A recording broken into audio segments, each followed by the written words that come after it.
So here today, climbing La Plata Peak. Got a gorgeous creek out here to the side. Another one here on the side. Just an awesome view this morning. I don't know if you can see it behind me, but that's the peak we're going to. 14,000, or you can see it, 14,000 feet. It's gonna be a pretty long hike, but it's a nice day out here. Really nothing to complain about. We're at the, right off the trailhead here, about, maybe not even 100 yards. We got this bridge here with this absolutely gorgeous view of the creek. And so far, this is looking like it's going to be a pretty incredible hike today. And that's where we're going. All the way up there. Let's get it. So, I don't know if you can hear me over this rapids, but really cool. Probably not even a quarter mile into today's hike. Down in this really deep. Got the bridge right there.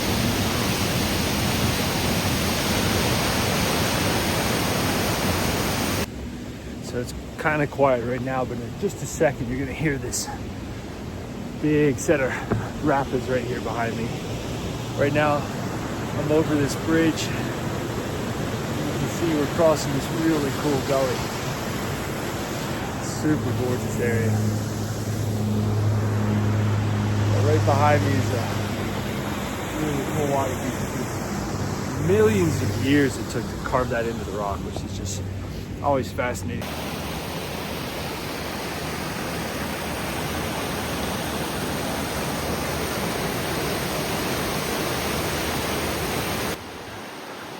I'm totally out of breath, but look at this. Look at that. I always want to know where the hell this water comes from. I mean, we're going to the top of the mountain today. It's not raining. It didn't rain here in a week. Where in the heck is all this water coming from? Look how tall some of these mammoth gems are. Holy crap. They are towering. All right.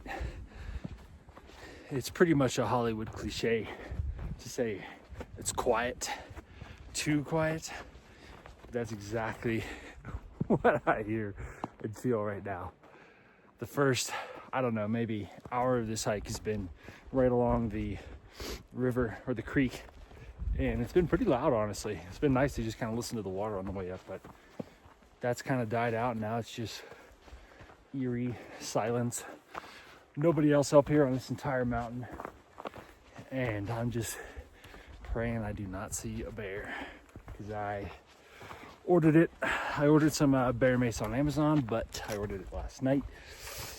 So it didn't get here in time. So let's just pray I don't have to use these hiking poles for violence, because I don't think I'm going to win that battle. Looks like we're getting pretty close to the end of the tree line here. It's always interesting that it seems like right as you get to the tree line, there's just massive trees. You think they get smaller and smaller, but they always tend to, I guess, just have more room because there's not as many of them, so they can grow much, much bigger. But yeah, it looks like right here, we're about to get to the end of this part of the trail. Oh yeah, peek into the valley. So the scenic part along the creek has kind of come to an end. And now we're faced with reality that we've got to get to the top of this sucker. It's been fun and games till then. Got the gorgeous sound of a creek behind us. And right in front of us, I don't know if you can see it there. Let me see if I can tilt things. Yep, there's reality. We got to get to the top of that sucker, which is kind of an interesting psychological thing that happens on these hikes. Every time you're going to the top of the 14er, when you're going through the tree line and you can't really see anything but maybe 100 yards in front of you, you feel like you're not really getting anywhere. but also it goes by quick because you got different things to look at. Once you get to where you can actually see your destination, you know, and the peak is right up there, and every couple hundred yards you feel gas and you look and it's no closer than it looked 10 minutes ago, it gets harder. So it's like as soon as you see your goal, it seems harder and harder to achieve. Although in the beginning, it's just like you can make a ton of progress and not even think about it. I'm sure you guys have seen the memes that are along the lines of, my ancestors saw a place like this and decided to move to the suburbs. I'm guilty of that too. I don't know why the heck my wife and I live in a condo with an HOA and paying an obscene amount of money to do so when we could live in places like this. I mean, this is just incredible. But at the end of the day, there's no Buc-ee's up here. There's no Waffle House, nothing to keep me feeling like a red-blooded American. So I guess the suburbs it is. All right, we're really starting to get somewhere now. Right up there. That's where we're going today. I guess it's not Mount, it's just La Plata Peak. Might be kind of hard to tell. But this mofo is steep. God damn. Whew. We're gonna get up there though. One step at a time. There's some famous road in San Francisco that's just windy back and forth. That is essentially what this stretch is right here. Now we're just above the tree line now, but damn, that was steep.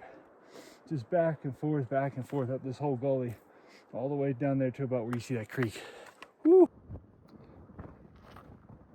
What a view. Don't exactly know how far we are in relation from the top to the bottom, but right now we're pretty well past the tree line. You can see below us it is a steep incline. So we just made it up. Pretty much we came up along this river and then switchbacks all along this way. And this mountain is basically switchbacks the entire way. I mean, you can see exactly where we're going. We're going up here, not that peak, but we're going up here, right ahead of us. Somewhere around this region here. So, as you can tell, it's starting to get pretty windy. This whole side is pretty well exposed, and the sun's now just peeking out over this side of the mountain. So, it's actually starting to warm up. It's been pretty cool. Note to self, it is always different weather at the top than it is at the start. Alright, so we are about maybe 3/4 of the way to the top now. You can see it's starting to get there in sight right behind us. The sun also, as you can tell, is starting to peek out over the mountain. It's a gorgeous day. Today is October 7th, so we're getting pretty close to the end of the hiking season, but man, it's still gorgeous out here.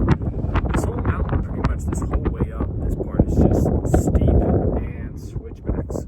That's pretty much what we came up here, what you can see down there below me, and all it really is just back and forth up this super steep incline, pretty much the entire way to the top. So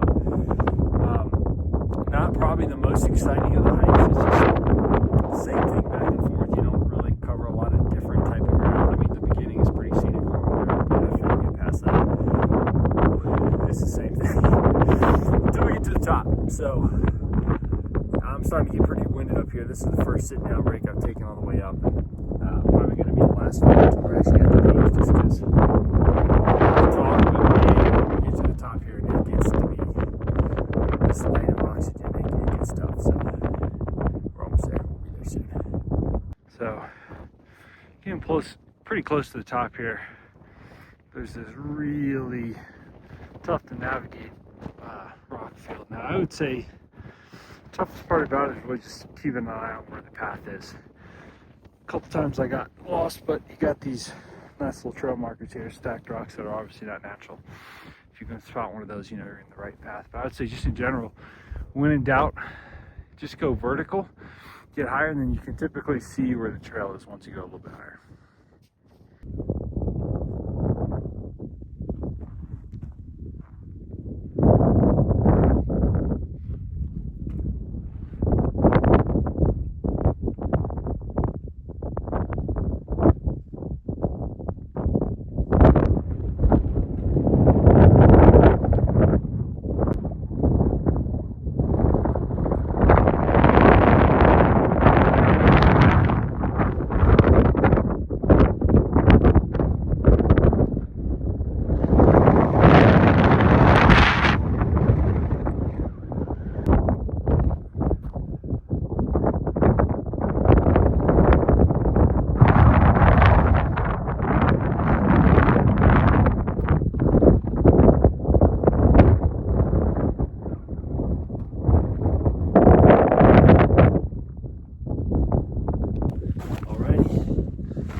cliche. It's always surprising and an awesome relief with how much easier it is the second you start walking downhill. Man, 4.5 hours, actually 4 hours, 50 minutes of just straight uphill, just straight up a staircase. These views. And now we're down, now gravity's on our side. So let's get down